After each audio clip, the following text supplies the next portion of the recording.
right, happening a short time ago, Cuban President Raul Castro speaking out on the major developments with the U.S. He hailed the U.S. decision to thaw relations in a speech before the country's National Assembly today, but also told lawmakers there was still a long road ahead for the two countries. CNN's Rosa Flores is in Havana for us today. So what more did President Castro say?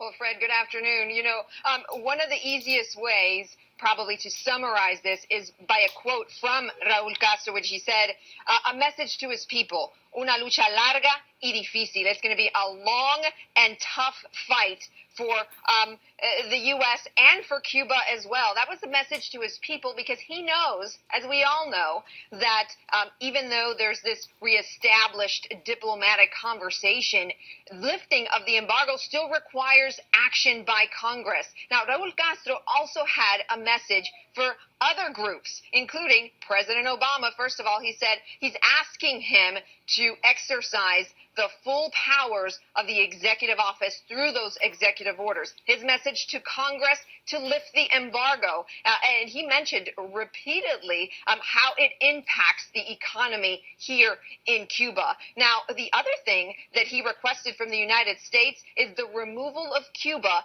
from the terrorist list. He made it very clear, he said it very clear in that speech that Cuba has never supported or funded any activity that has caused terrorism in the United States, and that whenever Cuba has had intelligence of a terrorist attack in the United States, that they have shared that information with America. Now, here's one of the things that he didn't mention that probably the Cuban people were expecting to hear, and those are the little details as to how this new established relationship would impact their daily lives. Fred? And so what are ordinary Cubanos saying about the potential now that the two countries have come together and are thawing and, you know, and also beefing up diplomatic relations? You know, initially there was this euphoria. People were very excited and happy, shocked, in fact. People that I talked to on the street said, you know, the announcement came during the workday, so people were at work. So at work they were hugging.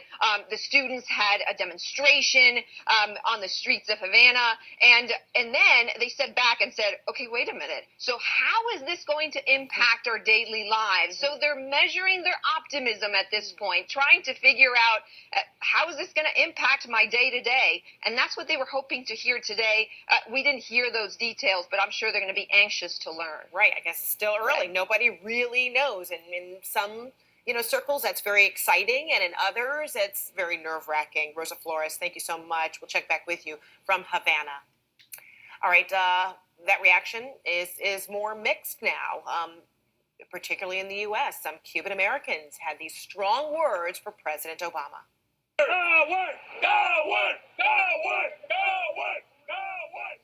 Anger coming from older generations, but in the younger generations, the feelings are much more hopeful and optimistic. For more on this, I'm joined now by a young Cuban-American joining us from Miami, Raul Moas, with the nonprofit Roots of Hope. Their goal, the group, is to help young people in Cuba build better futures. So Rosa Flores, I think, is also still going to join us. So Raul, what is the conversation like these days since the announcement from President Obama with your elders? Sure. Fred, it's great to be here. The conversation in Miami has been very mixed and very muted. I think this clip that we just saw exemplifies a very vocal but small minority in Miami that doesn't necessarily reflect the general trend and the general sentiments in the community. President Obama's announcement was really broad and it was really deep. Not only are we reestablishing diplomatic relations with Cuba and its commerce increasing, but there was also a prisoner swap.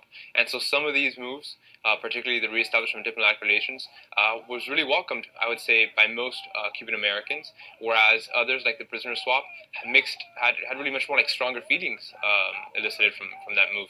And so overall, though, I'd say that there's cautious optimism that the spaces created through these moves will be encouraging and will be strengthening for Cuba's civil society, and that's really our homework now. How can we then take these opportunities to further grow private enterprise, further increase access to technology, further increase the flow of information to and from the island?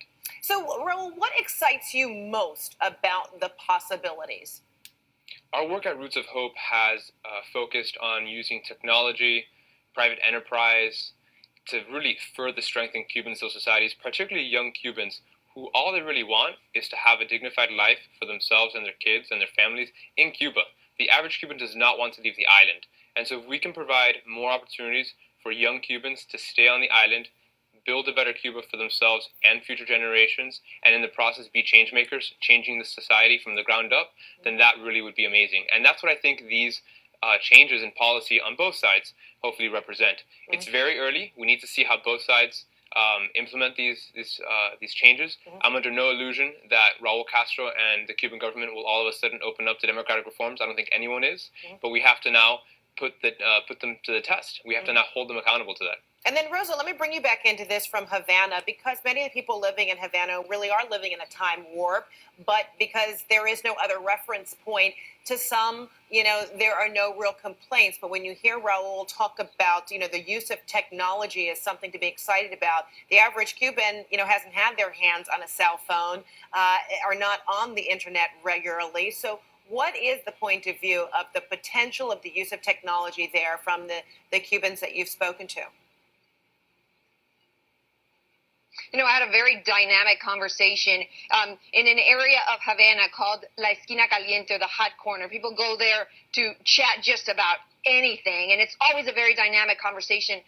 In fact, one of the individuals who was there was talking about the importance of the internet. He called it survival, that people here needed for survival. They'd be able to communicate, for example, with their family in the United States, which is essential because a lot of these people have been separated. So there's the issue of separation of families that technology in the U.S. has helped even people living on coast to coast to keep communicating. So that was one thing, of course. Intellectually, it's one of the things that, of course, a lot of these people would want to have access to. The other thing that they pointed out was jobs. One man simply said, Rosa, we just want to trabajar. We just want to work. We just want to have opportunities. And that's what people here see when they hear about the reestablishment of diplomatic relations and the lifting of the embargo. They see opportunity. Americans coming into the United States, buying goods, tipping people. This is a tourist area, but where are the tourists? And so there's a lot of excitement and hope. There's, I think, the establishment of hope simply with the establishment of a conversation between Raul Castro and President Obama. And it doesn't stop there. There's people who are really hoping that this means something new for the next generation. And many of the tourists right now in Cuba are Europeans. So I wonder, Raul, for you, or maybe even for some of your contemporaries, are you starting to talk about or even envisioning the idea of visiting Cuba, whether it be for business opportunities or just simply to get to know the island and get to be closer to your roots? Without a doubt. I think you hit the nail on the head there. The genesis of our movement of Roots of Hope really was that desire to connect with our heritage. We are American. This is our country, but we deeply care for our parents' and grandparents' homelands. I was able to visit Cuba for the first time in March of 2011, and what I heard from every person that I met was welcome back in some ways. You are as Cuban as we are, and as soon as we flip the page on this ugly chapter in our shared country's history, we're going to be okay. The Cuban family is going to be okay. And so we promote what we call purposeful travel. We encourage those who visit the island to bring a cell phone, to bring a flash drive, to bring information, and then to leave as well. We encourage them to go off the beaten path.